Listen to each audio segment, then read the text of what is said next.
6:30. It's time for the Town of Iowa Council regular meeting being held September 12th, 2022.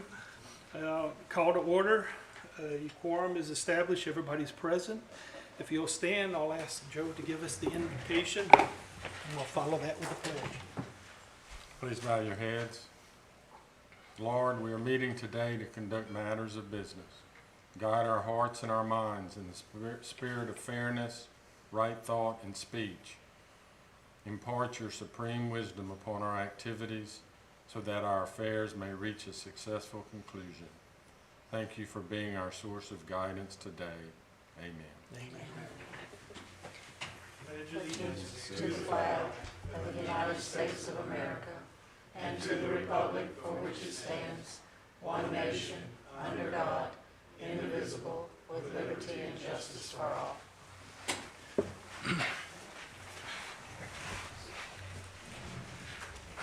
The first item, I'd like to amend the agenda.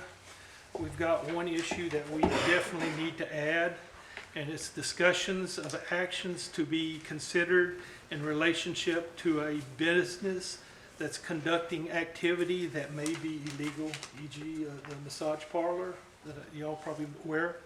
I'd like to discuss that and add that to the agenda. And have a motion. I'll make a motion to add that to the agenda. Second. All in favor? Aye. Any opposed? Okay. Then the next item is adopting the amended agenda as listed. Second. All in favor? Aye.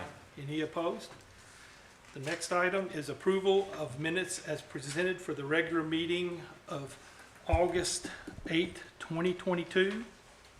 I'll make that motion to accept the approval of minutes for the regular meeting, August 8th, 2022. All in favor? Aye. Any opposed? All right, first order of business, Mr. Kudla. Project updates, if you would like to. We'll start off with the Public Works building. We did walkthroughs and punch lists, and I've recommended it for acceptance by the town. Okay, motion to accept. I move to accept Public Works Storage Building and Break Room Hurricane Reconstruction. Second. All in favor? Aye. Any opposed? All right. The second one is we've got submitted application for payment number 6 from K&J Development for the Public Works in the amount of $42,758.72.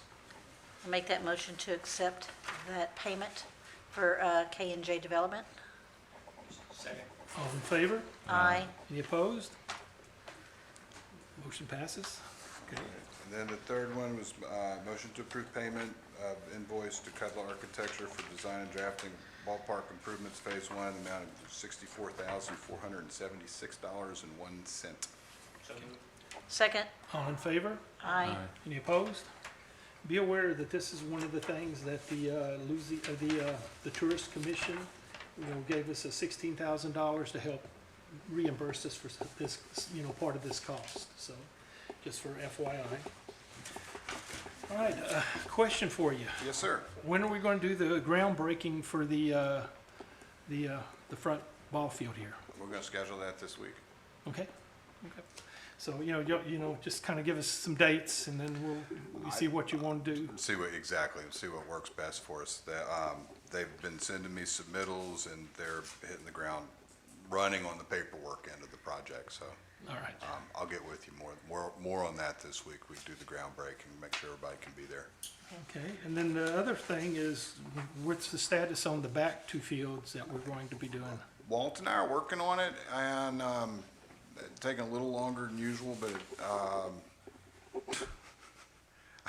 I felt like this spring we would gotten to a point where we were caught up in normal, and then somehow after school started, things had bogged down again. But I'm shooting to, I know I said by this meeting, I think we're probably looking at maybe 6 weeks from now, we'll have a package out ready for bid.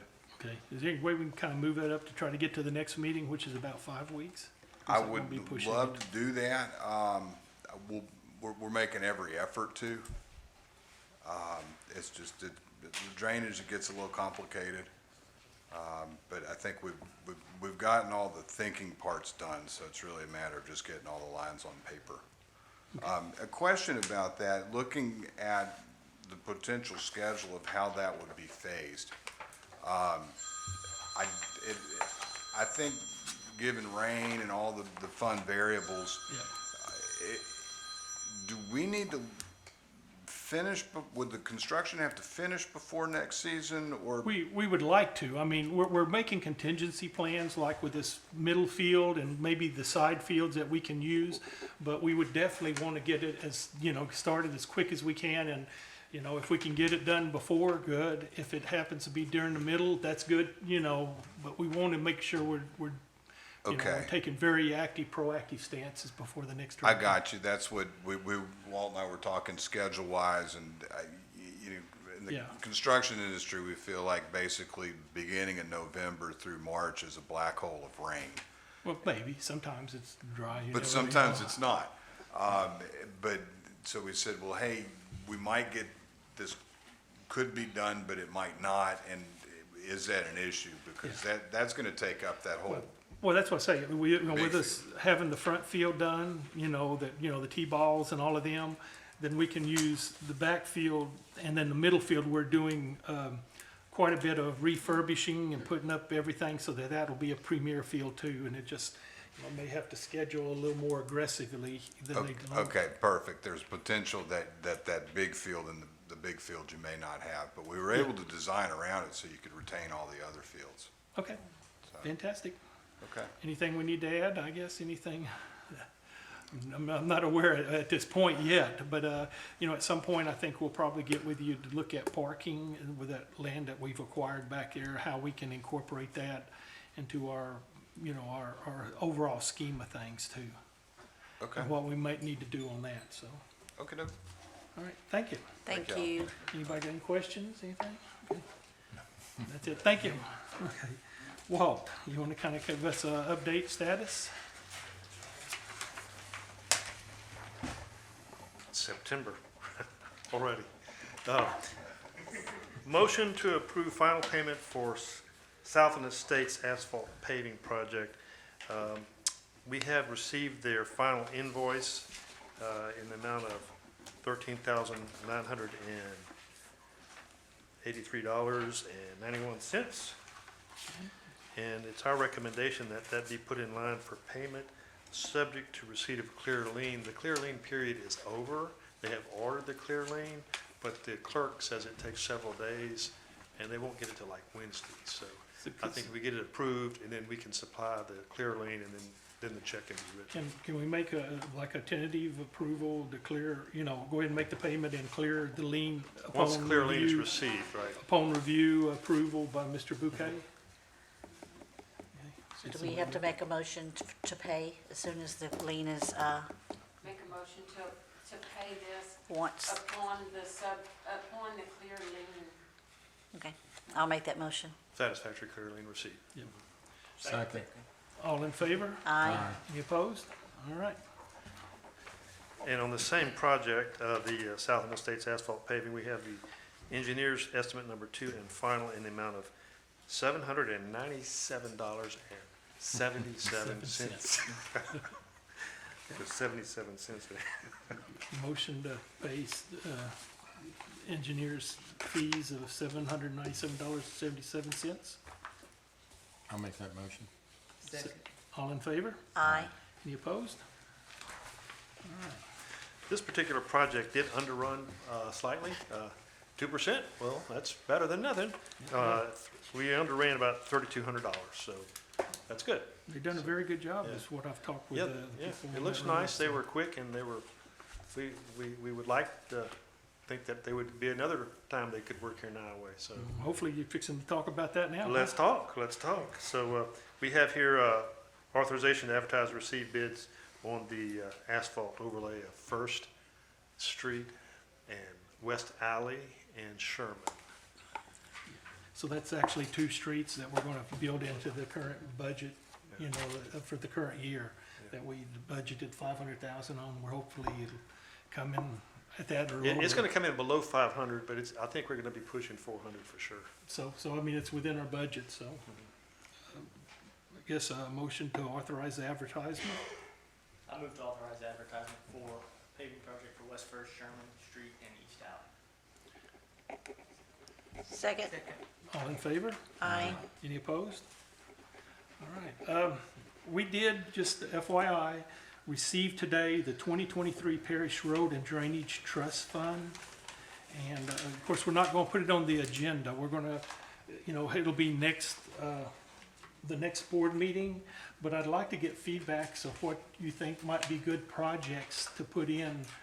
Right now, the 22-23 is over on Lightner that we're fixing to put in it, from the railroad to the V. And so we're just looking, to get y'all's input as to what you might think we would want to put in, on the drainage road program for that one, so that we can look at alternatives to see is it feasible, what it would cost and all of that. So, if y'all have something, please let Walt know, or you let me know, we'll develop some cases if we don't hear anything. We've got a few things that we can look at, but I'd rather take in, what y'all think, would be a good project for that. And then we'll get up, that'll be the next agenda thing, so. Okay?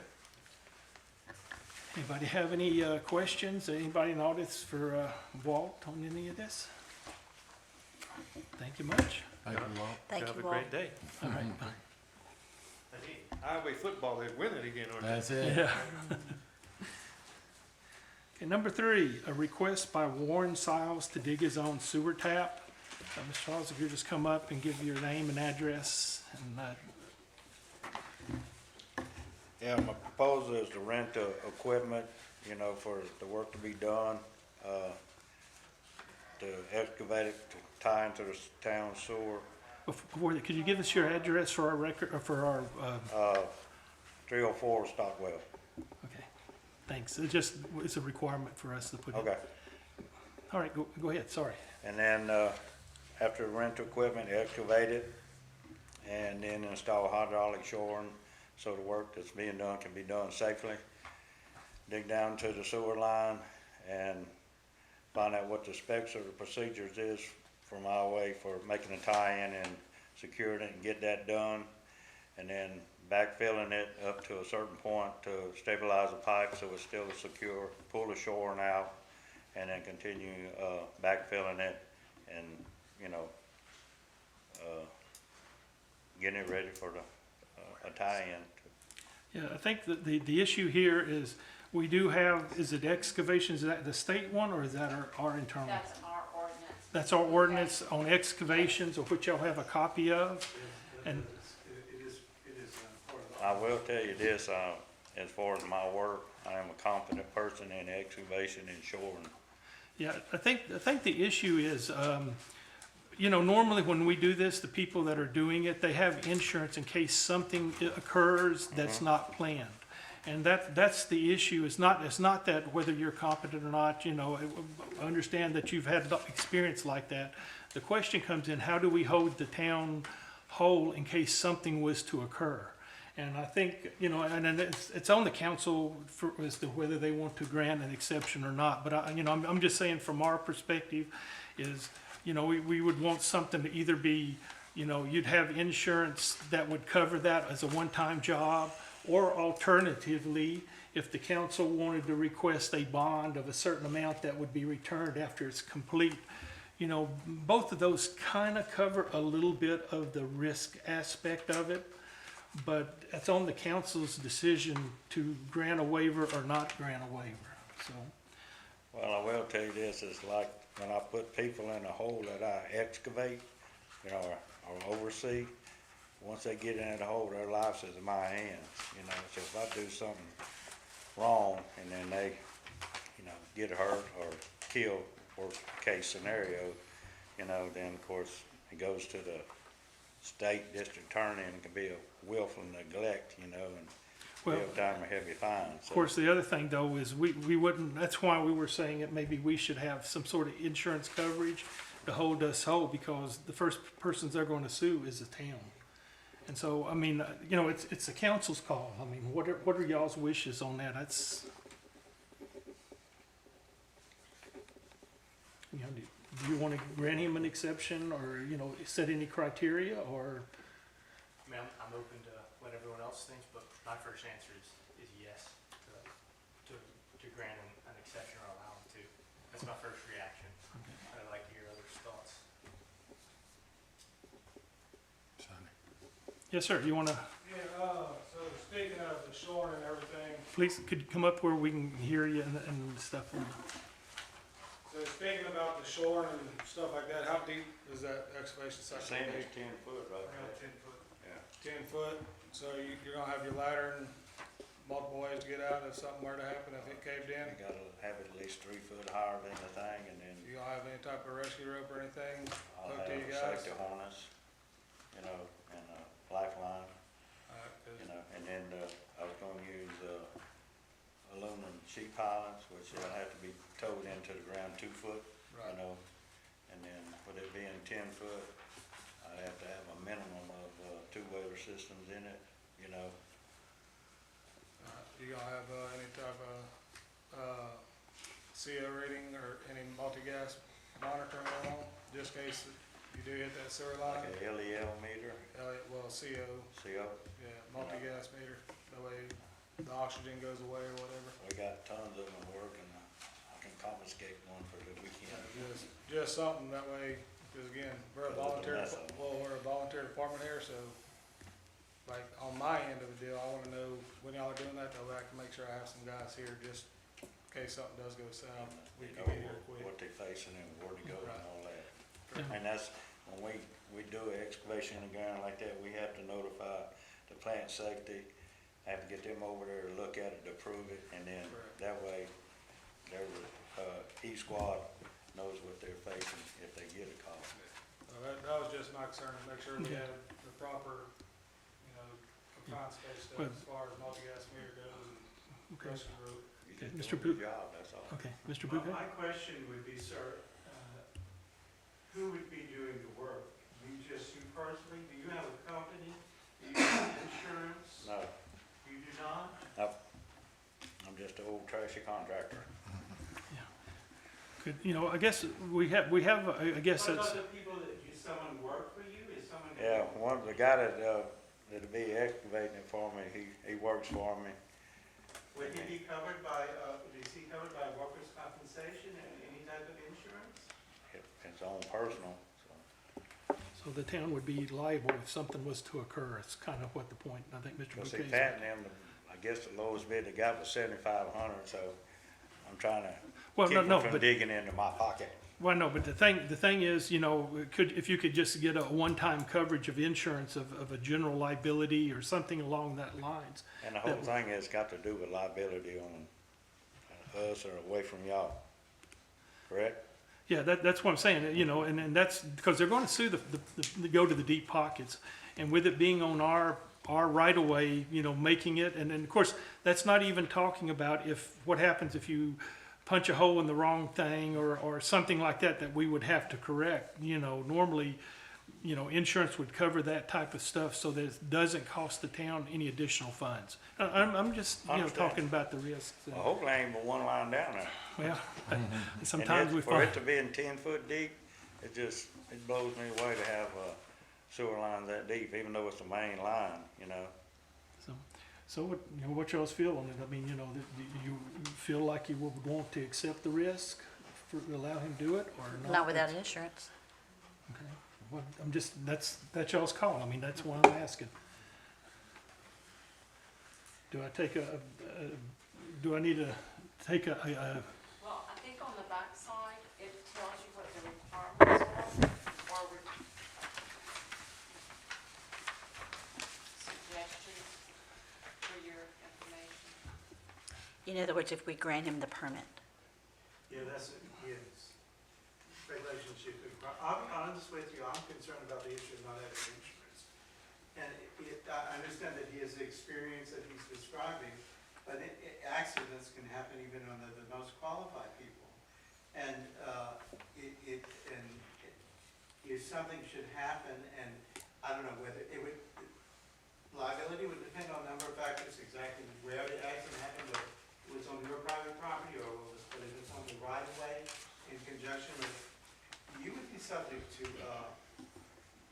exposure, and I can't say that you would. So that concerns me greatly, I'm sorry. I understand the issue of the cost, they address the issue is that the expense is probably part of the expenses because it's expensive to do this kind of work. And if you have someone in a contractor do it, who's gonna bid for it, he's gonna have the type of insurance we're concerned with. Right. And that's a cost of business, but for us to assume this, I don't know it's a good idea. Miss Cindy, how much liability insurance do we normally require for somebody to do work in town? Well, at least $1 million Like Yeah. that's, for liability. like that's How much? an At ordinance? least $1 million. No, that's just the standard. That's the we standard that provide. we do as a minor, you know, we have lowered it in some cases, depending on what the type of business is, to 500,000 in case, you know, if that's an issue, but we need at least that type of coverage to cover the town. And definitely workers' comp, definitely. I mean, Okay, we need that's something that workers' we need to codify then. We need to put that in the ordinance. If that's a standard that To we're using. say a minimum or a maximum of insurance. Right, Yeah. that's just my first thought. If we don't have that Yeah. written, then that's shame. No, That- we that- don't. It's just what is applied, and in fact, $1 million may not even be enough in today's Right. time. See, we've done it, and I don't know how things work as far as contracting goes, but we picked up a one-time policy. You know, $1 million and I think $2 million for Umbrella. a couple hundred bucks. Is that something that are you totally opposed to the idea of getting, like some short-term insurance? I mean, yeah, I'm gonna look into it, you know. Yeah, and that- If we could find that at a price that still makes it, you know, good for you, you'd be Yeah. willing to do that? I mean, if it's, and I don't say too outrageous, then I just have to hire a No, contractor. no, sure, I understand that, but it may be a way for for the town to feel better and you to still be able to save a good bit of money.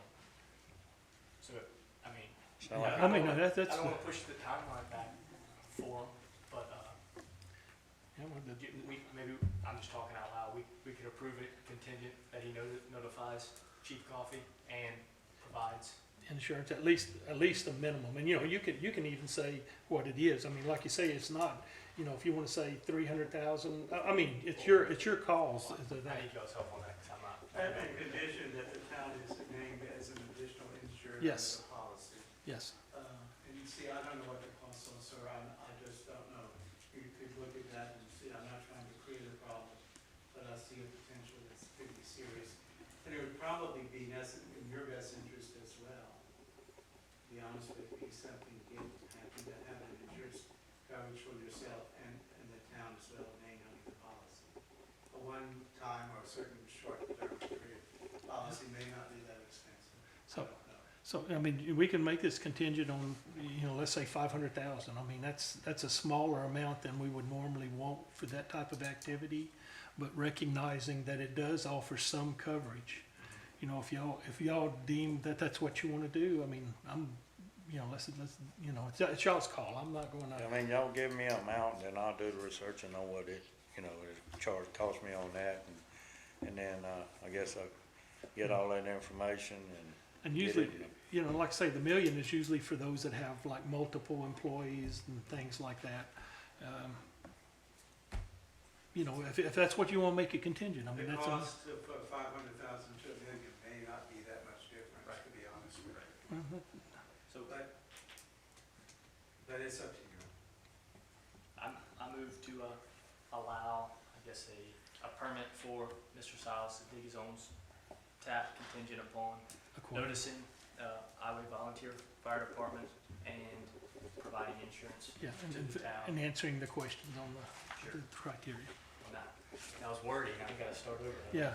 Yeah, just say that contingent on answering the related questions, Okay, so I'll start. because I think that this kind of answers some of the items that Coffee brought up on the safety and stuff like that. So you can just say, you know, answering these questions and acquiring insurance of a minimum of 500,000 that subrogates to the town.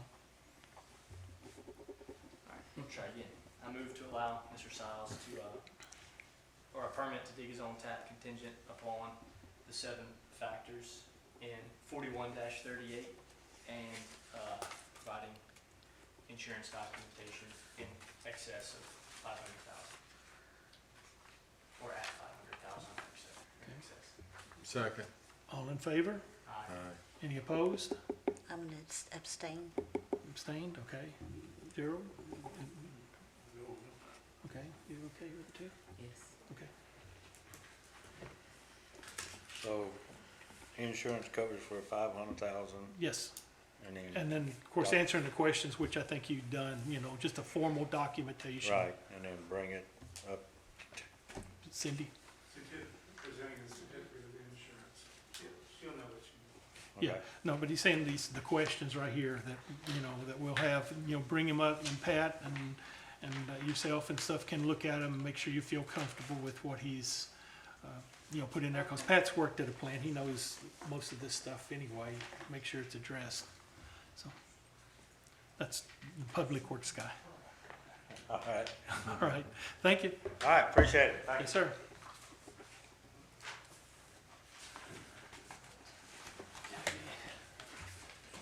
The next item on the agenda is Mr. Max Hoyt, representative of Pro Quarters LLC. I think you want to make a presentation. Yes, sir. Good, thank you. Got some good problems to discuss with you. Got some new situations that have come up out. We've been advertising on a high-rise sign out at the mall for sale or lease, and we've been having some more inquiries here in 2022.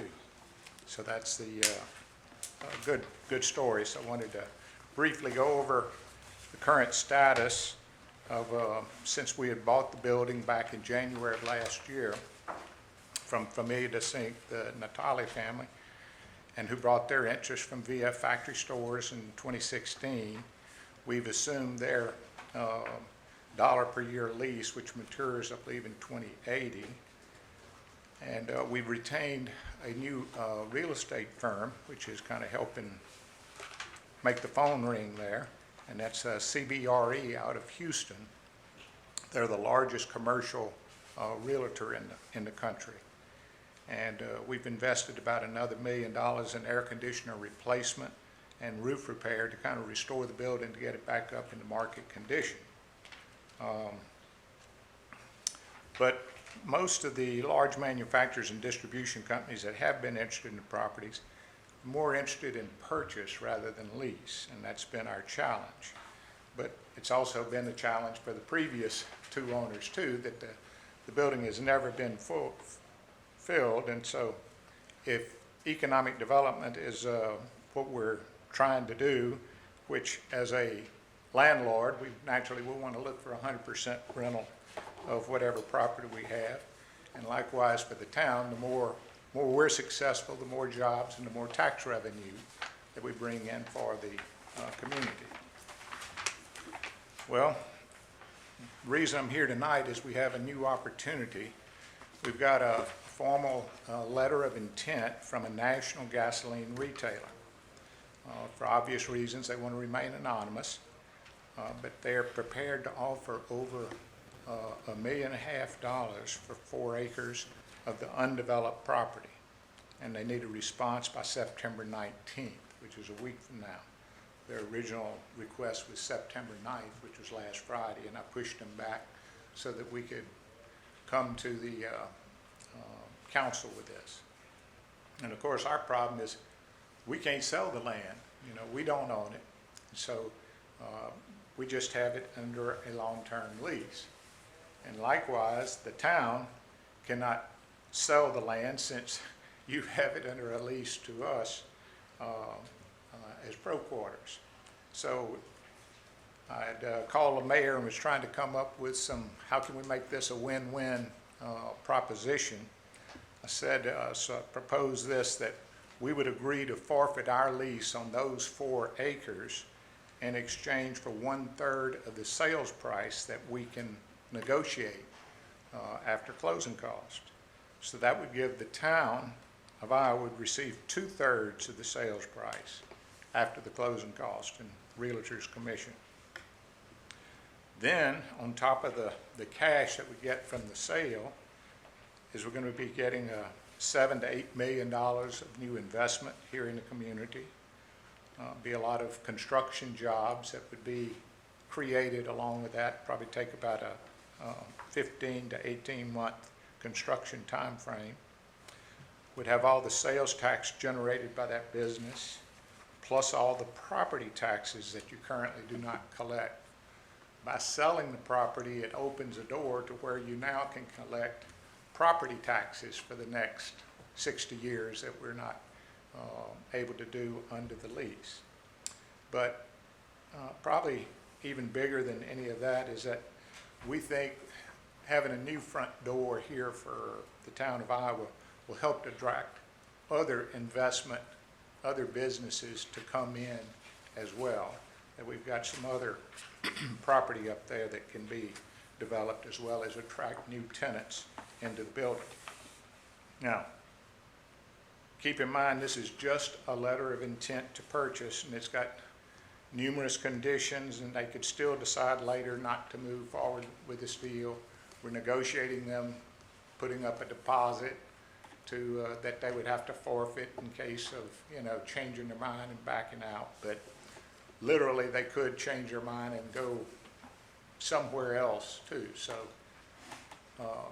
it's not in any way a done deal. If we say yes at the town council tonight, doesn't mean that it's definitely going to go through. They could still change their mind 6 months later. But I think looking at this sharing of the sales price, where we're motivated to go out and trying to find the best possible market price and trying to get, suitable tenants to come in. It's hard to say, would we have preferred a full-service restaurant or something else that maybe the town doesn't have, that maybe it wants to have? Sure, we would have all loved to have that, but we can't pick and choose. It could have been a lumber yard, and it could have been had lumber, stacked up out there on the ground, all in the front of the town and community as well too. So the reality is this is who we have tonight, and have an offer from these people to come in. The next page, if you'll look in your presentation, went and approached DOTD office, the regional office in Lake Charles, because the idea of having another gasoline retailer in there, there's going to be some questions about traffic, and can the current road system handle what we have. Well, DOTD, this has been about the third meeting that we've had with them, because we've talked about some other possible tenants that we had coming into the our building there, and of course all of those would involve increased traffic. I mean, with more employees or more business or more truck traffic in and out, do that.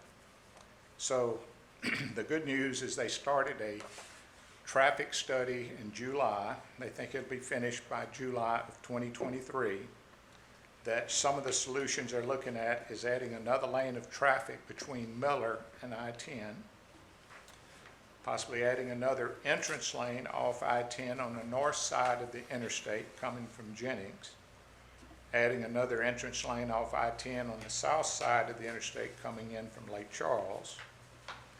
They're even talking about removing the traffic signal at Miller and Thompson and replacing with a roundabout. Then they would add 2 more roundabouts at the north and south exits of I-10 on either end of the overpass, which is a first that I've heard of. I mean, when we look at Sulphur, Carencro, Scott, some of these other towns that have got roundabouts, I mean, to think that this community with 3,000 plus population, is going to do that, but they're recognizing that there's that much traffic out here on Both the north system. and south. Yes, both north and Whereas south. I think Scott and some of them, it's all one-sided. It's the other side is not as heavy. Yeah, could be. So, Then also, they recommended that we needed to have a way to get into our property, which is landlocked there, that the traffic, if we get a big tenant in there, or several tenants, God bless you, is that they're gonna need some way to get in and out as well too, and versus an exit off of a roundabout, which would have had to go through some of the other local property owners' property, is they would let a new access road come in off of the I-10 on-ramp going eastbound.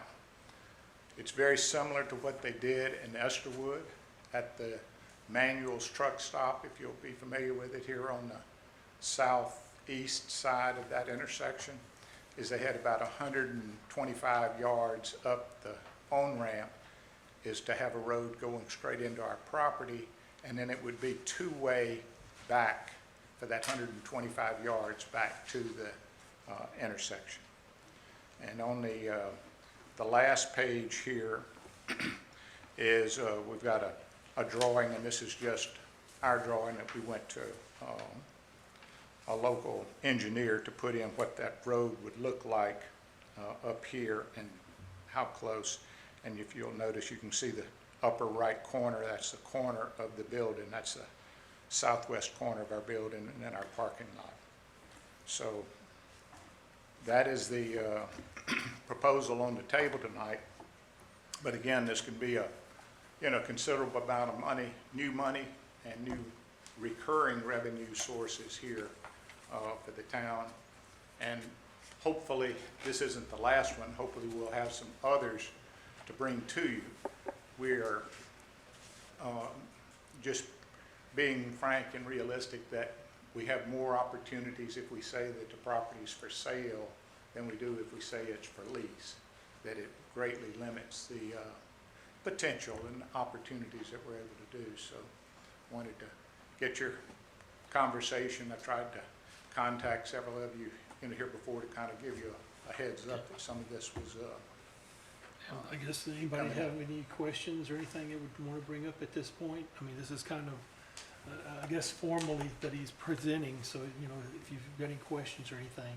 Now, I'm gonna let you know, we put you on agenda to discuss. We did not put on the agenda for approving a letter of intent. For us to add to the agenda, everybody would have to agree to put it to the agenda, if that's what you're asking us for. Yes. Because I did not put it in there with that.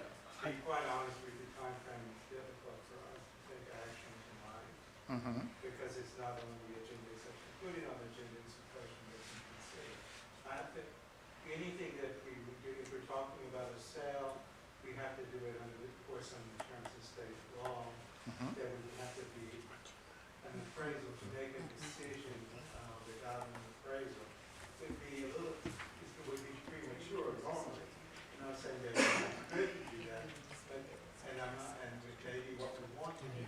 But the fact that you didn't have the time to have that already done could be a factor. We can't sell the property without an appraisal, and we would want to do that. The figures you're getting may be very well. Right. I'm not saying that Yeah. it's inappropriate. No. But that's the first fundamental thing that crosses my mind when we talk about a sale. And of course, the other item is, we would have wanted to look at the letter of intent before the meeting to be able to look at it and make sure that we understand, the rights and the intent and all of that, which Mr. Bouquet hasn't had the opportunity to even see that also, so. I have a copy of it, but I have to get permission from them because they have. If you can do that, and even maybe, if you have to redact something. That's what I was gonna. And then get it to us so we can review it. I appreciate the sensitivity, and it's something that we would very much want to consider as finished, so that if we need to move quickly, there are certain things we have to do. Sure. No. I will say that a week, not this past Friday, but a week ago Friday, that Quick Trip that's looking, I believe, at another piece of property at the 397 exit. They just purchased some land in Lafayette at the Louisiana exit across from the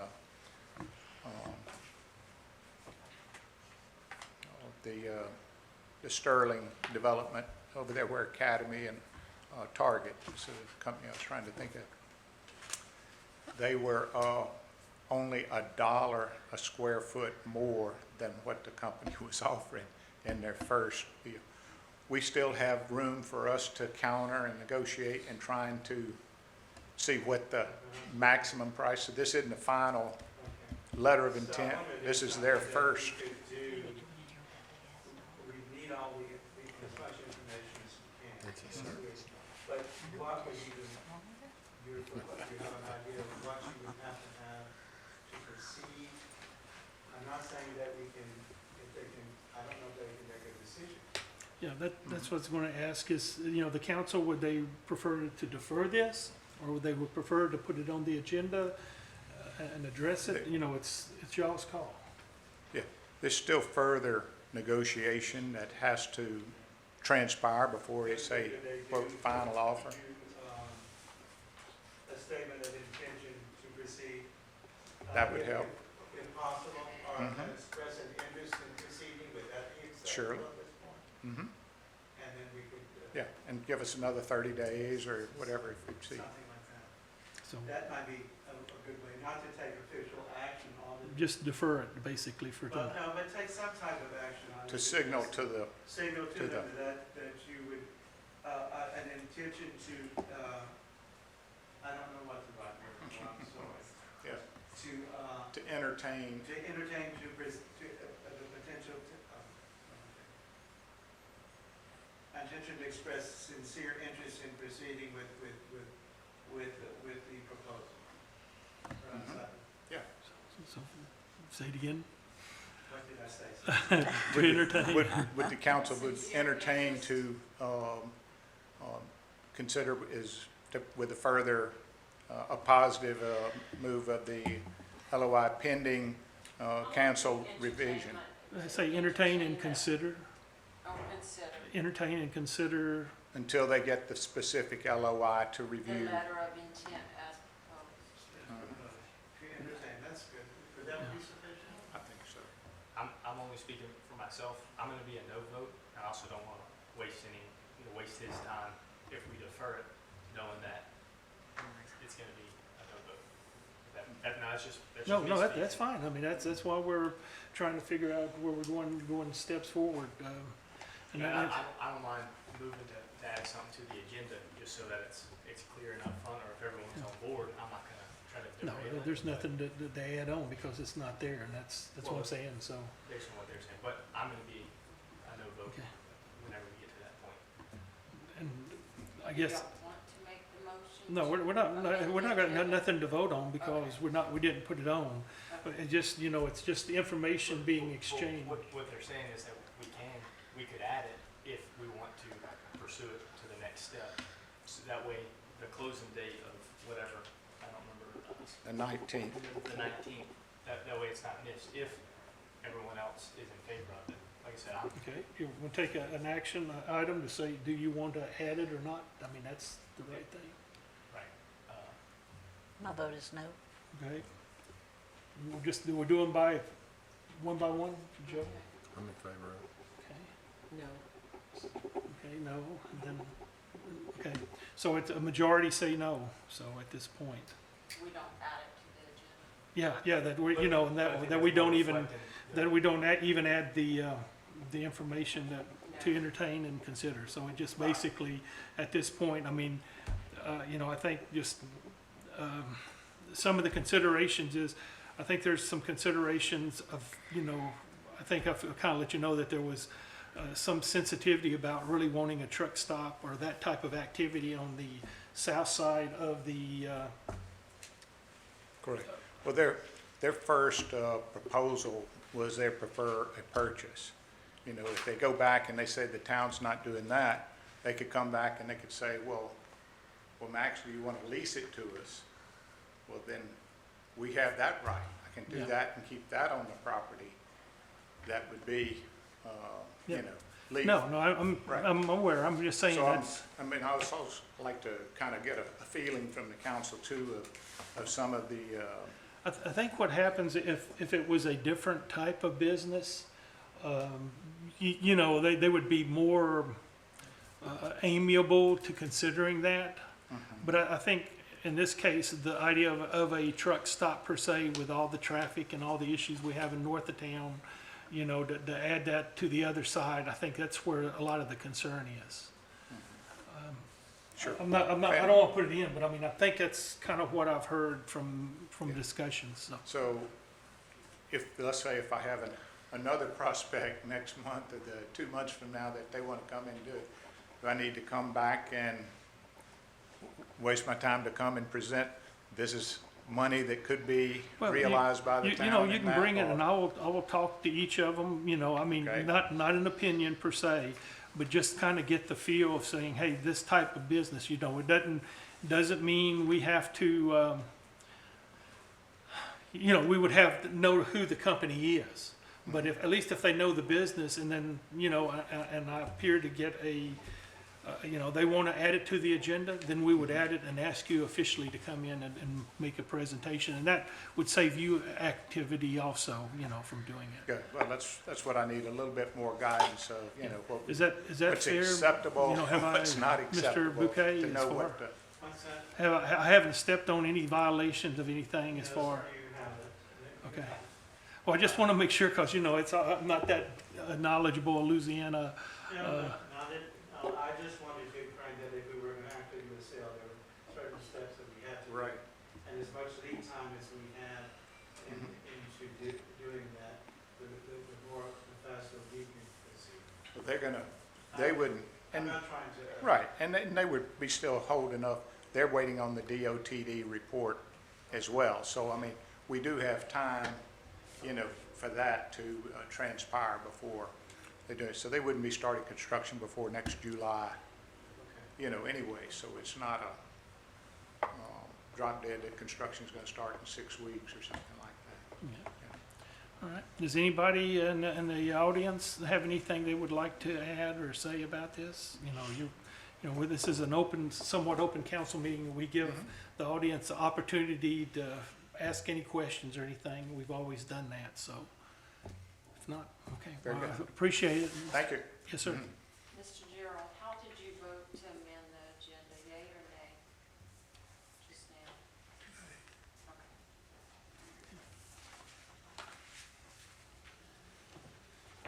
All right, the next item, sewer department, James, you wanna kind of give us an update status? Good evening. Since the last meeting in August, we cleaned roots out of a manhole near 104 Railroad Avenue. We dug up and changed the sewer pipe from our main line to the customer's tap at 1001 Marion Street. We had a new hydrangea installed at our pilot lift station. We poured concrete around a manhole on the corner of West 2nd and South Stockwell. We also continued with our MP maintenance program with our sewer pumps. And I would like to just wish our Yellow Jacket volleyball team and football team good luck on their seasons, as well as our rec teams. Thank you. Thank you. Anybody got Thanks, questions? No? All right. Public Works, Pat, you want to kind of give us a status update on everything? All right, guys, we got quite a bit going on. We were able to get our hands on some meters finally, so we'll start the installation of those here in the next week. I met with Mr. Clinton Leger with the Drainage Board. We rode around. I showed him some of the issues that we had. He was taking notes, told me he'd get them addressed. I talked to Vanessa Prudhomme yesterday with the today with the gravity drainage about some other issues that she's gonna be taking care of. Yeah, this is talking about the canal, you know, The laterals. collaterals, Yeah. yeah. You know, we got quite a bit of park projects going on. We have been working on the baseball fields with the exception of the northwest field, the one that Mr. Cudler talked of. We've got everything else ready to go for the seasons except for that in the buddy ball field. The concession stand will be coming down. It has been compromised. If you stand inside, you can see outside through the walls. So that's gonna be taken down. And they're putting up new fencing around the ballpark, that middle ballpark. The middle and ballpark's got putting new in fencing, the new, The the dugouts dugouts have and all all of been that repaired. Yeah, stuff. we're working that. And you heard what Walt said about the road project, so we've got that upcoming. Just for your information, Mr. Fontenot will be back in town tomorrow picking up trash. He's got about two and a half pages worth of trash to go pick up, so we got that going tomorrow. That's our secondary one, just picking up on, periodically that we do. Kate's Incorporated will be back in town next week to clean ditches. We'll be starting on Fontenot, then going to Fairview, and then on the west end of Joshua. As of right now, we have 18 open cases that include asking people to get their grass cut or clean up their trash. Gave them that are in their notice. yard. And that, we've got that ball going pretty good, so. And that will also be on our website so that you can look at it to see status. Of course, it won't have people's name, it'll just have The address. addresses, yeah. That's all we want to put on there, so. And then with the LED light project, I got commit dates for work orders that were scheduled to start today. The corner of South Store and West Third, the corner of West Second and Lambert, 410 South Store, 2 lights along the Thompson Road park back here, and on 507 Hannah. And let me remind you that anybody can ask, we're not just gonna arbitrarily put them on because some people may not want them that bright. But as people ask that, hey, this one right here, we add it to the list, and then I think Pat he gathers them for once a month and then submits them all at once, for convenience, so that we're not just hitting them every other day on somebody's request. We give it to them and they respond fairly frequently because of that, so. Any questions, guys? Thank you. Item, Sonny, you wanna kinda give us a status update?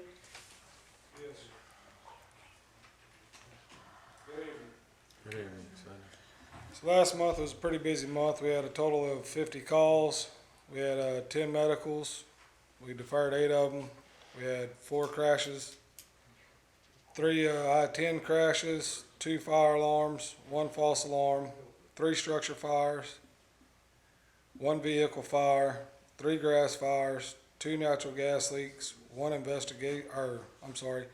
investigations, 1 power line, and 1 hazmat, and 1 rescue, for a total of 50 calls. So we're about 25 shy of what we were at last year right now, so hopefully everything will stay the way it is, and we'll be going good.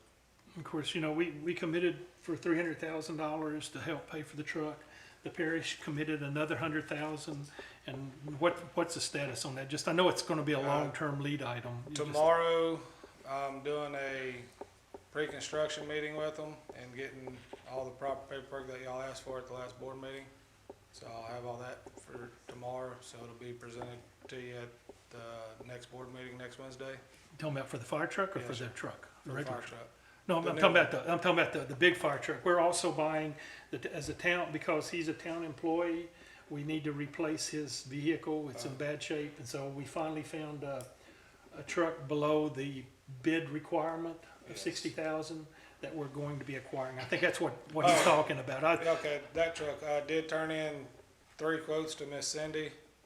I think the cheapest one was Mike Willis, pretty much similar to the same truck I have now, 4-wheel drive F-150. By far the cheapest.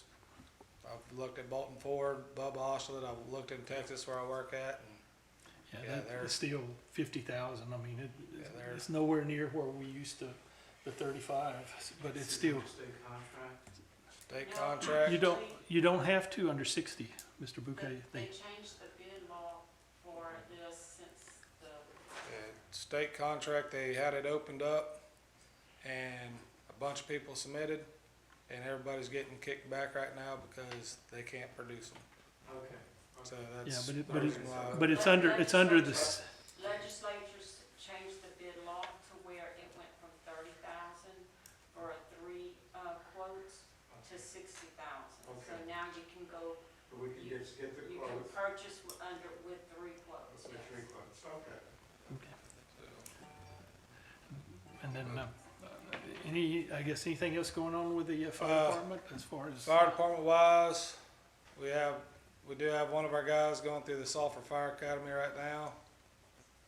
not charging us to put them in, so he'll be graduating in October from that. Hopefully next Wednesday we'll know more about the fire station, how everything's gonna go. Mr. Jeff Cudless is supposed to be there with the architect designs to rebuild that one. They're using the same law firm that we're using, you know, to Cox, be able to Cox, retain Apollo. their rights for replacement cost. So, just FYI, so that's also an issue with them. You know, ours is $500,000+ I think the last I heard is, insurance claim that we were going to have to bring suit against, so. Yeah, It's been fine. Yeah. It's been fine. we're not far behind y'all from what I understand to get the cost of a new station. I think it should be filed. I think it's been filed. Yeah, I think it's filed. Attorney in the firm, and my understanding it was done, Okay. and I asked them to double check on it, but that's fine. Yeah, I think he was just saying the cost. They didn't know Yeah. the absolute cost, you know, it was, See, but, well, they haven't, yes, yeah. And then also right now, we do have 2 trucks down. They're both in the shop. We actually borrowed a truck from Bell City Hayes Homewood. That way we still have 2 engines in town for our fire protection. So one of them was on their way back today and they went into limp mode, so they had to bring it back to the shop to see what's going on with it. and that's because what, all of them are 30 years, almost 30 years or older. and so it's- Well, one of them, the 2011 2-door that y'all give us, it's in the shop because of transmission issues. It started going to neutral by itself while you were driving it down the road, and it wouldn't go into pump gear. And then the 95 model, the 4-door, they got the pump fixed on it, but now they're having other issues with it. So, Yeah, that's why we need a new one, that's definitely. so one thing after another. All right, anybody have any questions you want to ask? Thank you. Thank you. Okay, Keith, you want to give an update on the police department?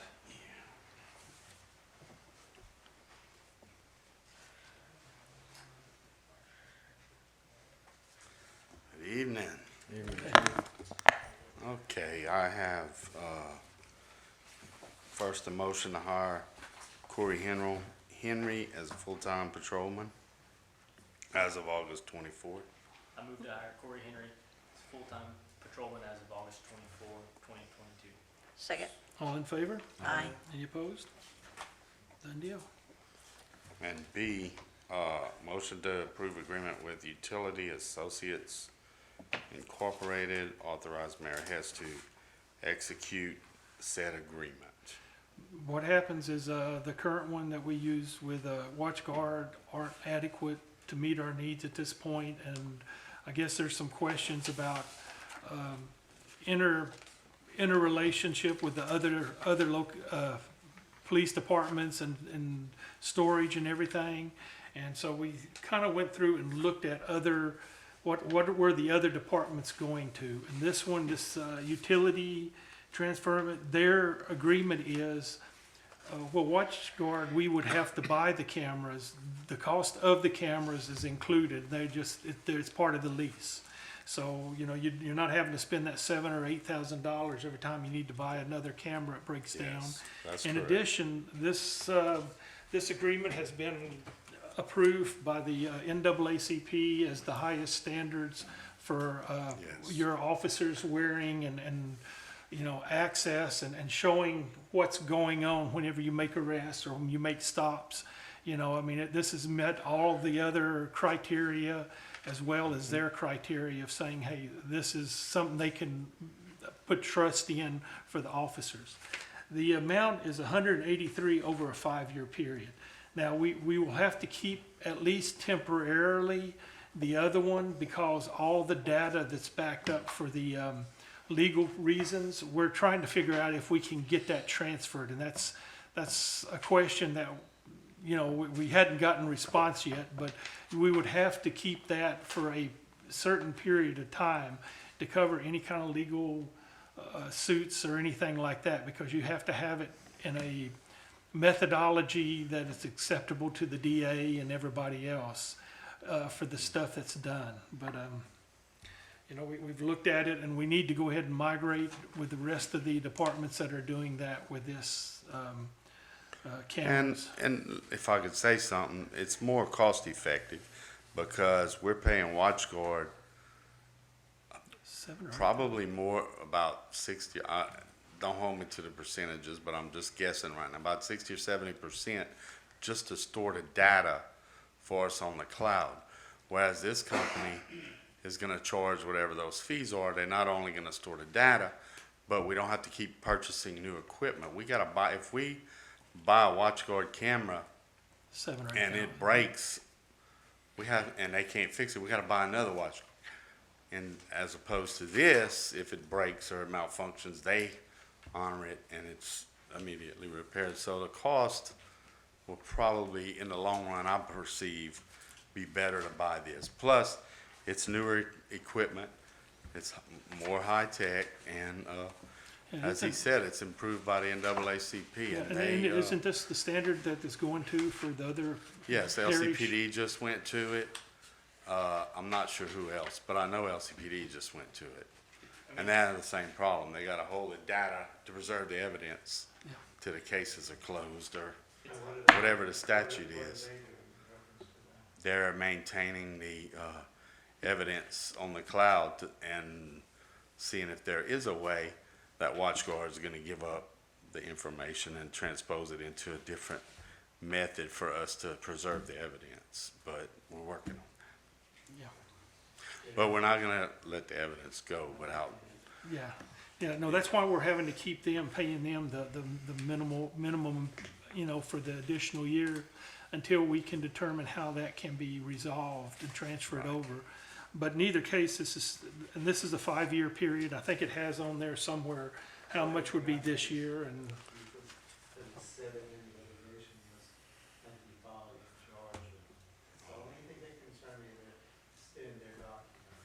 this company, I wasn't aware of that. Double check that. Okay, that concerned me a little bit. Now, if there was going to be litigation in reference to this contract, and be in accordance with Georgia law, that had it said it would be found in Georgia, and that bothers me. I don't, Well, I'll withdraw that motion pending further investigation. pending, maybe they can just strike that out of the contract. But if they're doing Yeah. business in Louisiana, they don't be able to be sued if it's handed or Yeah, I That's mean, the only thing. Maybe I- curious as to maybe I why didn't, but I just LCPD looked at is it. using them, but I yeah, just looked at it this afternoon, and, that was something that caught my eye. I'll withdraw pending further. yeah, just approve it contingent on answering Mr. Yeah, but I'm Bouquet's not gonna question. ask until I know. Thank you. So that we'd approve it pending answering and then meeting Mr. Bouquet's, Well, I'm not that important. well, no, but we want to make sure I we're prefer answering to that. just withdraw it and investigate further and make sure that we dot our i's and cross our t's Okay. before we start So you'll go ahead and spending just that withdraw kind it of at this money. point to the- Yeah, we'll- we'll follow up at another meeting. Respectfully, okay. Motion to defer. I guess, do we need a motion to defer or just, No. I withdrew. okay, all right. Okay. Stats, we have 27 offenses, 354 summons and traffic citations. We worked 8 traffic accidents, we had 11 arrests, and we handled 233 calls for service. And the last thing, we're working with the high school. We weren't able to hold our annual football cheer and dance camp due to COVID, but we're getting everything together, and we look forward to setting a date so we can continue that tradition with our police department. And as soon as I get a date, I'll let y'all know.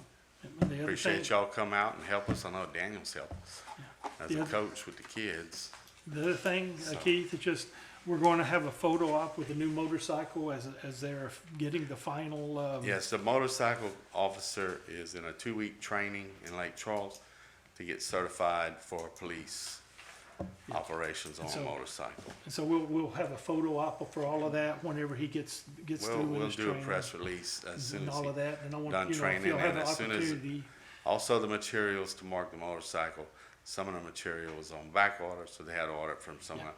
So once we get all that done, we'll, Yep, I just want Try to make to you do a aware press that we'll release. put on it so that you have an opportunity to come and yeah. do all that. In addition, we will be starting up what they call a motorcycle detail, kind of like the interstate, but it won't be for the interstate. It'll be for within the town, for the subdivisions, a detail for that as part of that motorcycle. Yes. So, That's all I got unless y'all got some questions. All Thanks. right, thank you. Thank you. Thank you. all right, the next item on the agenda, motion to approve contractor's application for payment for the Serenity Park from Empire Dirt Works in the amount of $79,763.90. And be aware, they had to they put the concrete down initially, and it was such a poor job. Pat made them yank it up, and then they redone it and done a very professional job, I understand. Is that correct, Pat? Yeah, it looks like. And so, you can see it as you go by that, Serenity Park is coming right along. I did talk with the ag teacher, and he was asking us about, some public service work for his students. And I mentioned that in October, when we start planting the plants and the Louisiana plants and trees and things like that, that would be a very good thing for them to do to help us save some money.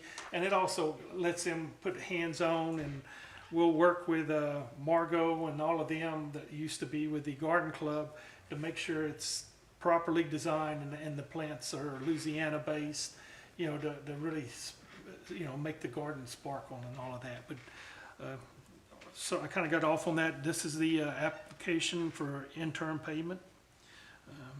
I think Pat's reviewed this and he's comfortable with it, so So you need a motion to approve the payment? yes, I'll ma'am. make that motion to approve for Empire Dirt Works in the amount of $79,763.90. Second. All in favor? Aye. Any opposed?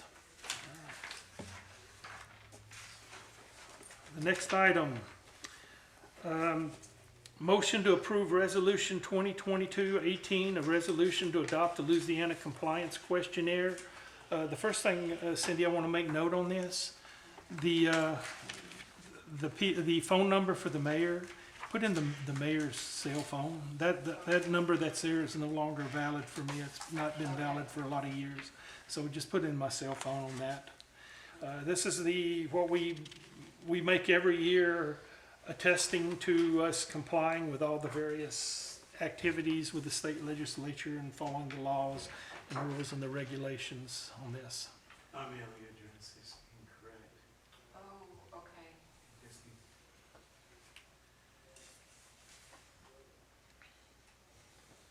Your mailing address is at the Lake Charles one. St. Charles, it says highway, Oh, it says Highway, so it's the It- P.O. Box PO Box in Lake Charles. in Lake The Charles, one okay. I've had for over 40 years. Okay.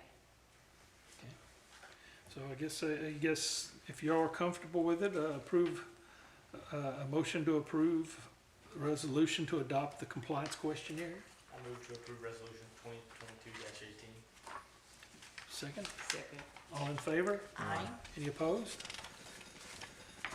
The next item is a motion to approve Resolution 2022-19, a resolution fixing compensation for town attorney and town magistrate.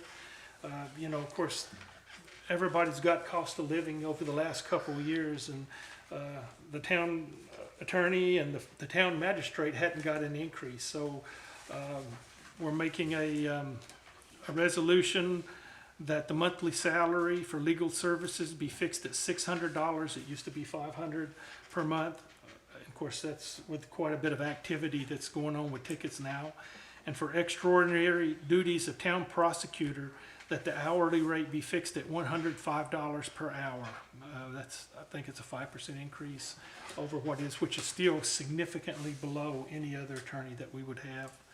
And also be resolved that the monthly salary of the town magistrate be fixed at also $600 per month. I move to approve resolution 2022-19. Second. All in favor? Aye. Any opposed? Just so everyone knows, that's correct, and I appreciate that very much, and thank you. But sometimes we do extraordinary things that we do charge an hourly rate for, Not very often, but for example, we've had to do litigation, suits we filed over the years, and we have been paid on an hourly rate. He doesn't charge, he could actually charge us for a lot more because he spends a lot of times, but he doesn't charge us when he comes up here a lot of times. So, you know, usually those things are really unique and are things that do take significant amount of times above and beyond what you I just. just wonder if there are some other things that we do charge for hourly rate for. It's not often, but sometimes. Okay. The next item is a motion to approve resolution 2022-20, a resolution requesting financial assistance from the state of Louisiana under the fiscal year 2022-23 Local Government Assistance Program, LGAP, and Community Water Enrichment Fund Program, CWEP. These are the ones that we normally apply every year. We just have to have a resolution documented so that we can apply for it, you know, as it comes available. I move to approve resolution 2022-20. Second. All in favor? Aye. Any opposed?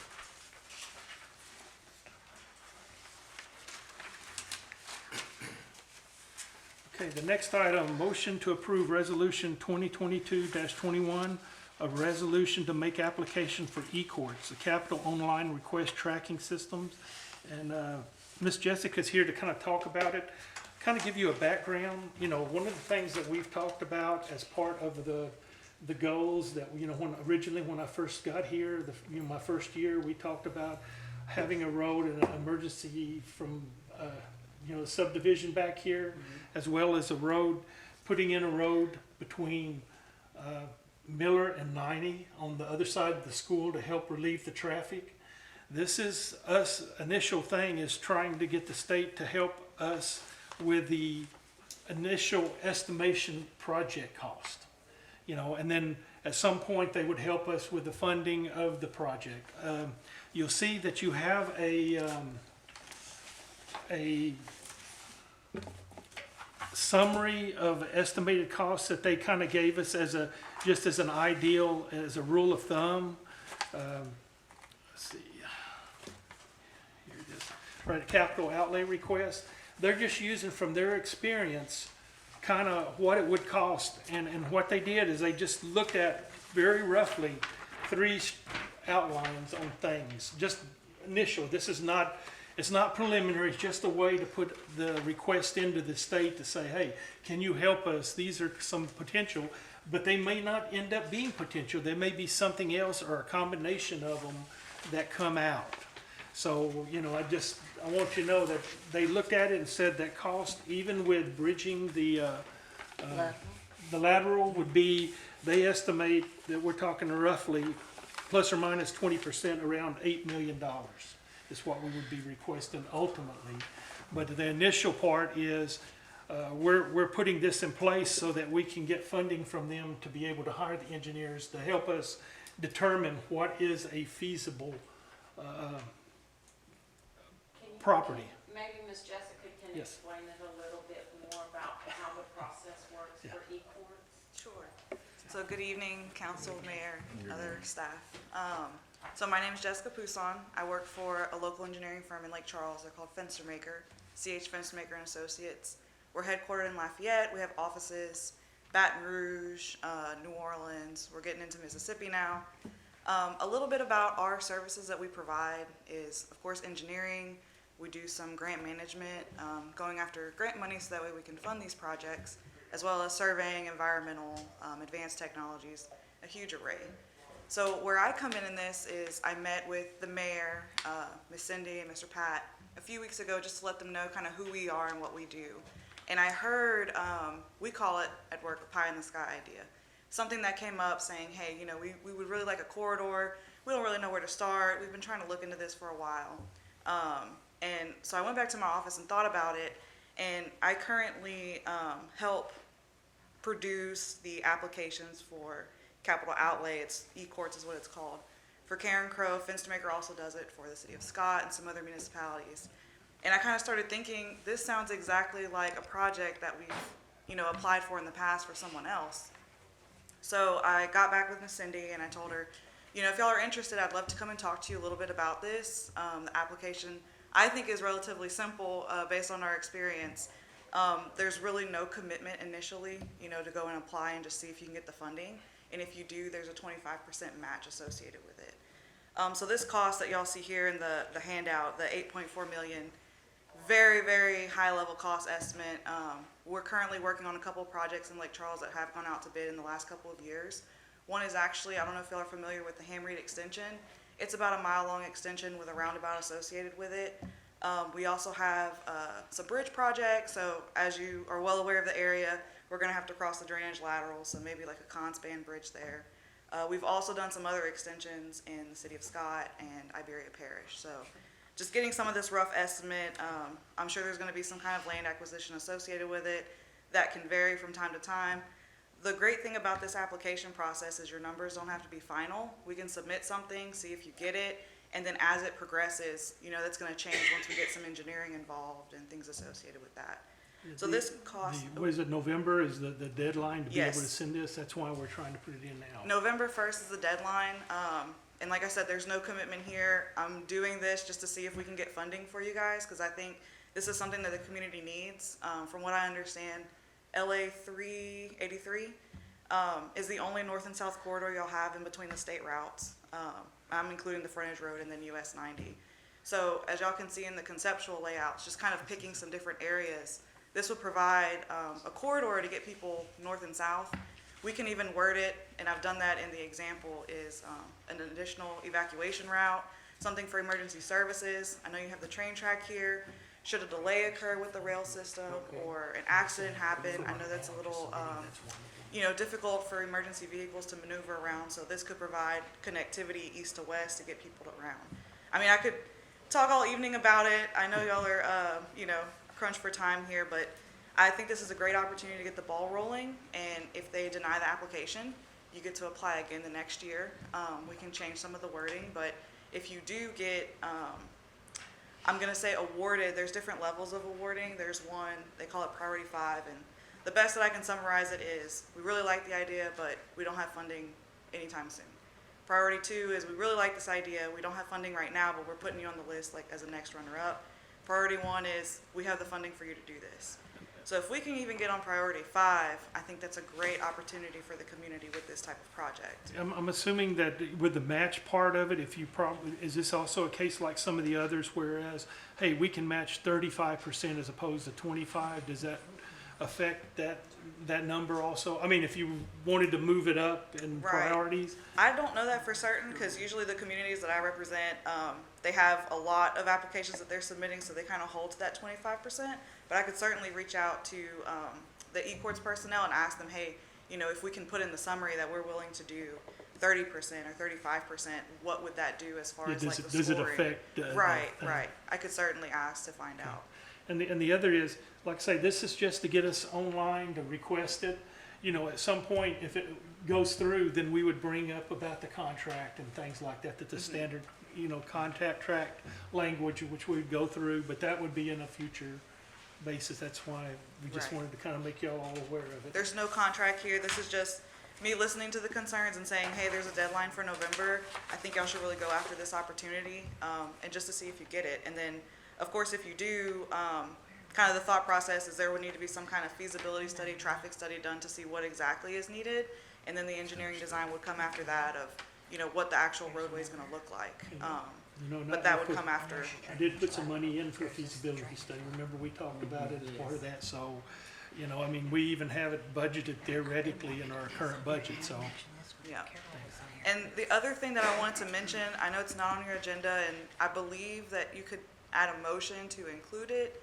Please correct me if I'm wrong, but another concern that I heard about was digitizing and modernizing the utilities here. So my understanding is that the town of Iway has water and sewer, but a lot of it is on as-built, like hard copies of plans and such. One of the great services I think that we provide is our GIS department can actually digitize that information and get it in what's called a shapefile. It's this digital format that you can use, and anybody can access it. There's even some programs that you can have tablets for your field crew that can locate this. And the benefit of that is not just saying, hey, we have it digitized. it's that you can locate your valves and know what kind of infrastructure you have. You can see the last time that it's been repaired.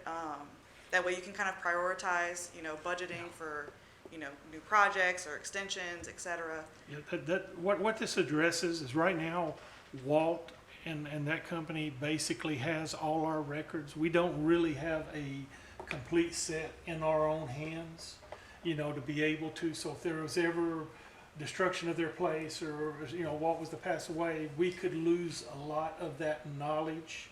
And so this is something I think Pat was talking about that we should have had this years ago, and this is our opportunity maybe to look at it. When is the deadline on that to be able to apply for that? Is that November? November as well. So we could put November this, I guess we could put this on the agenda for the October and still make the deadline on that? Yes, certainly, and I believe at the October one, if y'all are interested, I could even have some more information about it. Maybe have like a presentation or something where you could actually see like what it is. Yes. This effort is significantly cheaper than the roadway one, obviously. We would have to look at, how many linear feet of each utility that you have right now, and then how much of it is already digital. So with Walt, my understanding is they do a lot of stuff in CAD. So some of the more recent things that has been installed is most likely already in some kind of digital format, so that'll help reduce some of the costs. But then some of that versus- early stuff I know is not, because we've got the Right. things on that, so. But if I had to do like a high level, just real quick, so y'all could hear it to see if you're interested, it would be no more than $200,000, and your match would be Pretty- $50,000. Yeah. But it could be significantly less than that, just Yes. depending on what information you have. Let's go ahead and put it on the agenda. If y'all are all right with that, we don't need a motion or anything. We'll just put it on, make a note, put that on. And if you're interested, I can have information, like a presentation, just so you can kind of see it, Yep. real time. So. Okay. Do you have any other questions about either application? Okay, then a motion then to a resolution, if I can get a motion. I move to approve resolution 2022-21. Second. All in favor? Aye. Any opposed? Fantastic. Thank you very much. Thank you. Mr. Thank you. And we'll get with Pat on all that stuff too, to help and everything, because he's really knows the layout and how everything is, to be able to, at least so you can understand it, so. Absolutely. Get y'all better cost estimate. All right, thank you. Thank you. Okay, the next issue was when we were talking to DOTD, talking about the roundabouts that Max was talking about. We met with them one-on-one, a couple of the councilmen and them. One of the ordinances he recommended that we establish is, irregardless of the business that's going to be built going forward, that they should make the parking lots interconnect with the next business over. So that, if you're going to 2 or 3 businesses, you don't have to get on the road and Entering the main yeah, you can go, way. you go in one parking lot and you can go like Keep going. from Walmart to Target or something, you don't have to get on the road. And he says what happens that most of the big municipalities have this as an ordinance, and right now, with us looking at all the different things on the Blue Mall, and as well as, starting going forward as businesses come in, they need to be able to make that, design their parking lot with that ability with their neighbors. Now, this does not, of course, people will be grandfathered in that currently have it, and we can talk about if they do major repairs, then at that point, they may have to address it or something like that.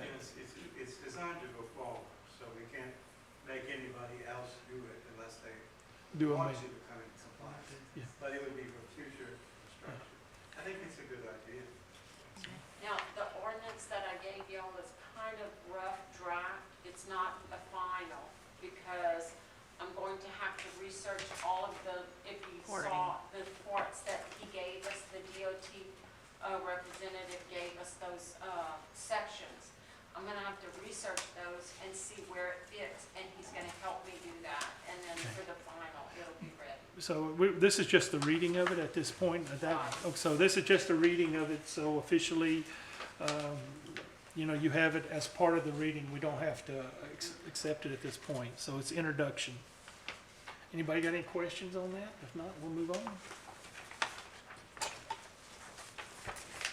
Next item on the agenda. Let's go with what we added.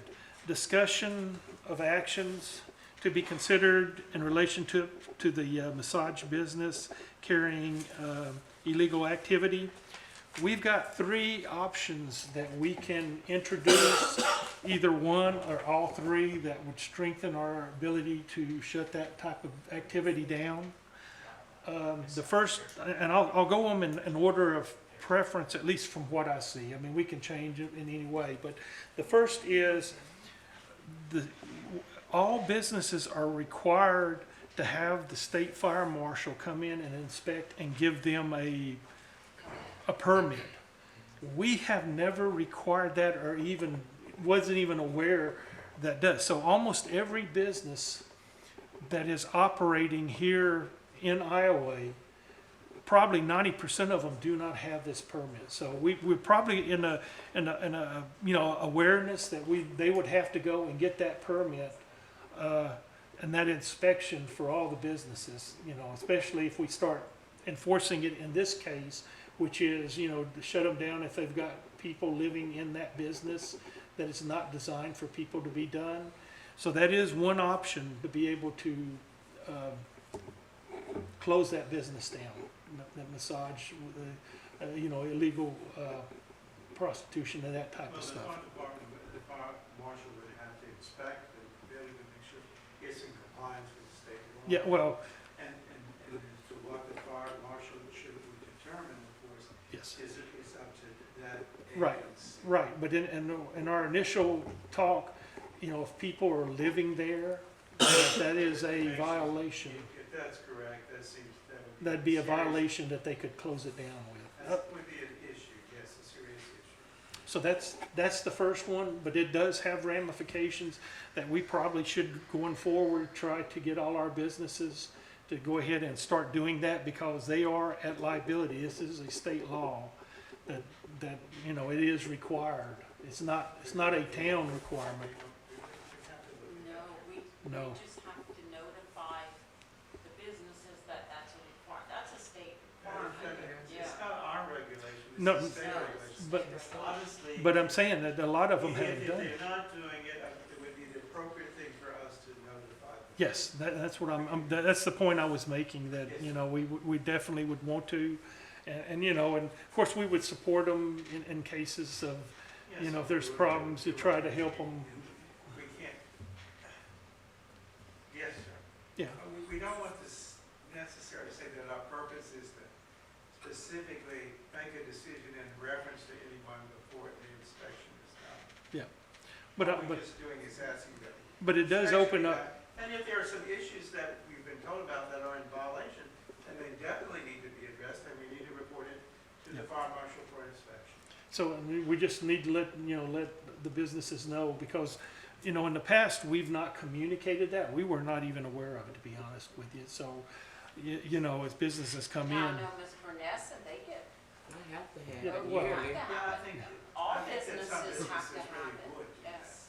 That's what I'm saying, but if there are any that aren't, it would be appropriate for us to notify them of that requirement, there's nothing wrong with that. So that's the first one. The next one is, there is a board for massage therapy license, and I understand they applied and the board turned them down. And then the question becomes, if they don't have a license from an approved board, they can't be operating that type of business. That's an option that we would Of course, we have to understand that state board is the board that's responsible for enforcing their regulations.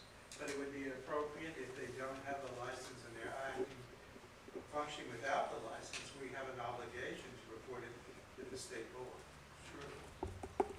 And then, of course, the question about enforcement, that's another one, but I'm just bringing it up at this level of the other options. Basically, it's their obligation, it's the state agency. And so if they don't, we would, that may not be as attractive as the other two. Well, there's no point in reporting. It's the appropriate thing to do. Yeah. If we have information that they are acting without an appropriate license by the state board, then And I did today. we need to report it. I reported it to the board Okay. today. Then the third one is the one that we would have actionable on our own irregardless. And Lake Charles, their nuisance ordinance includes this type of activity and allows them to shut it down. Our nuisance ordinance only addresses environment and stuff, and we would, I've asked for a copy of their nuisance ordinance, and maybe we need to adopt very similar verbiage on that to allow us to be able to enforce it. And that one would be one that we would then be able to enforce it once the ordinance has been adopted. But that means we got to get a copy of it, and we may have a special council meeting to be able to read it into, into the records, so that then we could adopt it at the next council meeting. That's an option at this point. If, it's kind of just taken from, what do y'all think, feedback and that type of stuff, so. So on one hand, I think having some mechanism for us to revoke a permit should exist. So I think that's Yeah. no doubt. But Well, the thing is, you can't do it through revoking of the occupational license. That's the issue we looked at initially, to think, hey, you could close the business down by revoking Because the occupational license is not a license for them to do business, it's an occupational license. it's a tax. It's just a tax on their occupation. They can still have the occupation of what they do without us saying you can have the occupation. So what happens is we need to put the ordinance in on the nuisance to be able to specifically address this irregardless. the other place that I'm a little confused on is, prostitution by massage, that's a criminal law. It's a criminal law to maintain a Misdemeanor. prostitution by massage. I don't believe it's a misdemeanor. It is a crime. It is a misdemeanor. Now, And it's whether it should be prosecuted by the district attorney or a municipal court could be a real question as to whether it would be appropriate for us to do, because we don't have some of it, we don't have a court reporter in our courtroom and that sort of thing. And normally I would suggest that that be prosecuted in the state court system by the district attorney, which they're free to do. And so that may be something to be considered. We always want to, whatever we do, we want to do, everything we want to do, we want to do fairly. We don't want to do something that we're targeting someone purposely. But if someone is already not doing some of the things that they should be doing, then it brings question as to we should surely report it to the appropriate board. If we see that our ordinances don't address some issues that we want to address, we're free to do so. And of course, when we adopt our new ordinance, we have to apply to all on the same basis. So you see, I want us to understand, we have a concern, it's a legitimate concern. We're getting some reports about certain business not operating under the regulations it should already be operating. And if we want to address our ordinance, then we'll have to, as the producer, we have to look at it. And its application of the new ordinance would have to be looked at very carefully as to whether there would be some kind of, so what would, if we had an I'm ordinance? saying don't do it, I'm saying let's Yeah, do it. well, I'm let me, not gonna promise you and let me say, how much we can enforce it or the not nuisance enforce it. Somebody ordinance, already Can't hear both of you. okay, the nuisance ordinance would cover not only massage, but there has been other businesses in Iowa that we've had potential issue with, and I'm not gonna say what, but it wasn't to do with this type of business, it was other Where- businesses. If I could say We something. need to change our ordinance to address it, there's nothing wrong with that. Right. How it would apply to whoever it is in the future, we have to look at very carefully. Sure. We are in the process of obtaining the documentation from the city of Lake Charles that has specific ordinances that follow these type of misdemeanors and guidelines. We're going to collect that information and give it to all of you so you can review the long list and you can decide how they're handling it and what you can do to change it if you choose to do so. So as soon as I get that information, I'll make sure all of you have it. And the thing is, this is a blight on our community, this type of activity. That's all I got to So say. I would like to speed it up if we need to have a special council meeting to be able to, you know how on ordinance you have to read it into it, that, you know, if y'all are acceptable, because, you know, I definitely don't want to see this in my community, you know, our town is well known for, Kind of the Subway, or not the Subway, Miss Sally's hair salon, like the donut shop. There's you can't miss it. If you go down going towards the school. Okay. it's right next to the physical therapy, because we were laughing about that, so. Weird picture. But anyway, I just, those are the options, and I just wanted to make y'all aware of them, that we're probably going to pursue all three of them if it's acceptable to y'all, just, to, you know, because we want to do what's right for the town. You know, we're a very law-abiding Christian town, and we, you know, we don't want this activity, you know, giving our town black eyes. I mean, you know, because that's where people are wanting to move in Niaway, because we've got a great police force, we've got, you know, the town is doing all kind of great things, you know, for both the parks and improving the infrastructure. You know, that's what people want to come into town for, so that you don't have those type of activities that are happening at the big municipalities. And this gives us an opportunity to correct those things that we've found are lacking at this point in time. And, you know, if it's acceptable, we'll keep pursuing it. So, anyway, that's... you know, anybody have anything they would like to talk or say anything about at this point, you know, in the audience? If not, we'll go on to the report of finance. I know it's late. A couple of things I want to bring up is the sales tax are low, but I think some of that is they're behind on the sales tax. You know, you've got your sales tax page here. You see, we have a larger amount of vehicles. We didn't have any. It's a little lower, but I think what happens is there's always a delay. I wouldn't get too worried with it. I think give it a few more months, you know, on that, and we should probably get that close to it. We were a little behind because the fiscal year July, you know, we had such a big number the last years, and it's kind of went back. It's more than the prior years.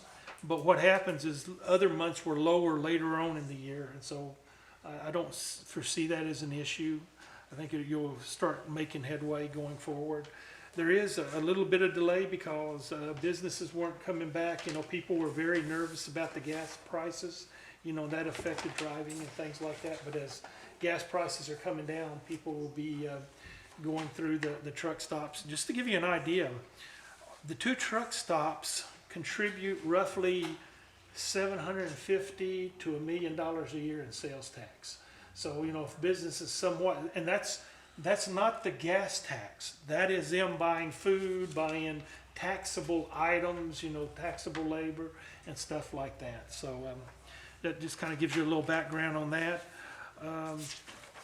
You know, I'll let you look at it. A couple of things that stand out. The reason you don't see anything on a couple of them is because at the end of the year, when we do the financials, you do accrual. So a lot of times, when we receive a payment, like for example, the grant revenue, the intergovernmental, you don't see anything. We received July's payment in September. And so we have to accrue for it at the end of the year to put it back in. And so, you know, for reporting purposes, you don't see it even though we did receive a payment. We have to put it in the right year. Of course, at the end of this year, we will get payments in July and August that'll come back into this year. And that's why you're seeing a negative amount on some of these, when in reality you should be seeing some amount. Now, I do want to make note on the video poker. This is the earliest I've ever seen us receive a payment on video poker. What happens is the first $5 million across the state, the state keeps it. So, you know, if you're paying it during that period of time, they don't care who it is. They just keep the first $5 million. And here we're starting to get payments already in August. So that's really a good sign that it's probably going to be quite a bit higher. Anyway, and you can look through there if you have any questions.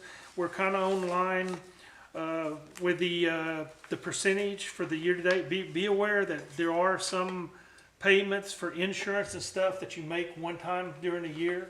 So it kind of skewers the percentage because the percentage is based on dividing the yearly budget by 12. And if you make a payment for the full year, you know, it skewers that month for that, so. Yeah, you know, y'all welcome to look at it. If you've got any questions, please let me know, you know. We are slightly behind on the waterworks. That's because we still haven't gotten back to where we were. And of course, we talked about that the garbage is gonna be a little higher because we're paying for that. And we're waiting till we get all the meters in, and we'll be going to a metering system to address it. It's just right now, we just soon keep doing what we do till all that is in. And then we'll revisit it, of course, with the council to determine the rates, to be able to break, maybe give a break to the initial rates, but then the additional consumption would be at another rate, you know. Right now, we'll just keep it. I don't think it distorts very much what's going on. I guess I forgot to ask Walt, maybe Pat can talk about the 1.6 million sewer. What's going on with the sewer pond on the $1.6 million? Waiting on his contractors to get everything together, we're ready for him to start. So that's going to be starting up, and we're hoping that'll be FEMA replacement. The other thing that come in, we did get with FEMA. You know, I got with Mark Abrams. You remember I tell you that the FEMA's been sitting on our money, $1 million plus for 6 months. Well, after I got in touch with him, the next day they called us. We now have to submit the documentation that we submitted to FEMA to them directly, and they want us to break it up into 3 things before they'll give us our check back. So that's not a problem. It's just a manpower item that we're having to do, but that money should be coming in fairly shortly. That's not in here. I guess the final item is, does anybody have anything you want to add, I think? Well, just be aware, I guess Saturday is the steak dinner, you know, at the KC Hall, for those that got tickets. Vanessa, you have anything? No. The only thing that we need to be cautious about posting the addresses of violations. We were just gonna put the location, the street address. I mean, we're not saying who it is, but the reason I do that is because we get complaints and they're asking us the status, and it's an ability for them to go online and see that status without having to call us. You know, if we're saying, hey, it's in progress, we're not gonna say a whole bunch. It's gonna be very generic. It's in progress, which means we've sent out the notification or it's been resolved, that type of activity, so that they're at least aware that, you know, sometimes we get 3 or 4 calls on the same property. And, you know, that just takes a little time, but if they can look at it, it helps them to look at it and say, oh yeah, okay, this has already been addressed. And that's, and I think Pat's been working on that to make sure that gets put onto our website, so that it's easy to look at, as well as status of all the projects that's ongoing, which are quite a bit. You know, we're doing quite a bit of stuff, so. Gerald, anything you want to add? Yeah, a couple months ago, we had a lady here about not picking up your trash cans after the incident. I've been watching a location, 2 months the man never moved the trash cans, 3 trash cans. And I think it's just certain people that's doing it. And we could put it, or we can look at how other people are doing it. But if they do it once or twice, you know, that's not a fine, don't fine them. But like this guy that 2 months, there's a problem. Well, you know, the other option is we just go pick them up and bring them up here and make them come up here and. Well, they always full. Always got something. Okay. You know, it's just something we need to see. We need to make an ordinance, and we need to make an ordinance. Yeah, that's a hard one to do. I mean, I talked with him and we talked about, you know, how do you do it and not punish, you know, if you say a day or 2, you know, sometimes people are on vacation, Well, they come back. you gotta take, it's sort of like, the sidewalk, you're not supposed to ride your bicycle on the sidewalk. Well, people do it, and my deal is, what you rather the kid ride on where the cars are? No. Forget about it, let's not watch them, you know, do this. And this is what we could, let's just get together and, plan something. Okay, I'm all for that. We'll get that. While you're talking about sidewalks, I did get with Pat. We're going to get a company that comes in and starts smoothing out sidewalks and fixing, you know, the. Then we do that, y'all went there years ago, they had a company that come in. That's the company we're looking at. I think Pat's I looking can't at. remember the name of it. to come Like be on the sidewalks. Where the roots have like Yeah, uplifted. you know, they parts of straighten it. them out and they Stuff on also sidewalks. smooth them out so that, if there's like a little lips and stuff. And it's something we should have done years ago, and it's something that we've got on our list to take care of. I mean, amongst the other things we're trying to do, but we're trying to staff up. That's the other thing I just want to make you aware of. Daniel, the part-time policeman, we're going to hire him full-time into Public Works with the idea that he will assist Keith as he needs, support and that kind of thing, because, he's been wanting to work full-time, but he can't, there's some qualifications that prevent him from being full-time police, but he can be a full-time worker and help us out too, because we're short-handed. He's a very hard worker, and he'll get benefits. And then he also meets the criteria that, hey, if Keith needs somebody that are short-handed, he can help them out as long as he's doing at least 8 hours a week on our stuff. And this is kind of what I was trying to get with y'all, telling y'all before. I'd like to do that even with the fire department, with these younger kids that are working for us, give them a $1 an hour incentive, if they want to go and join the fire department as a volunteer and help meet that shortage of volunteers that we have. It kind of gives us redundancy with the police, and this is a perfect example with the police, but doing that with the fire, that is something we are looking at, and I will be bringing you a presentation as to how we can maybe do that. But right now, that's the problem with the fire department is getting volunteers. They don't volunteer like, our age group, or at least my age group. Y'all all younger than me. Before they used to volunteer a lot. They don't do that as much. But we need to keep a high-level force here of fire department to cover even though the town's not responsible, we are responsible because we have an ability to be able to help them out in case something happens. So, sorry for, you kind of got me off on that side thing. So does anybody in the audience have anything they would like to bring up to the council? Yes, sir.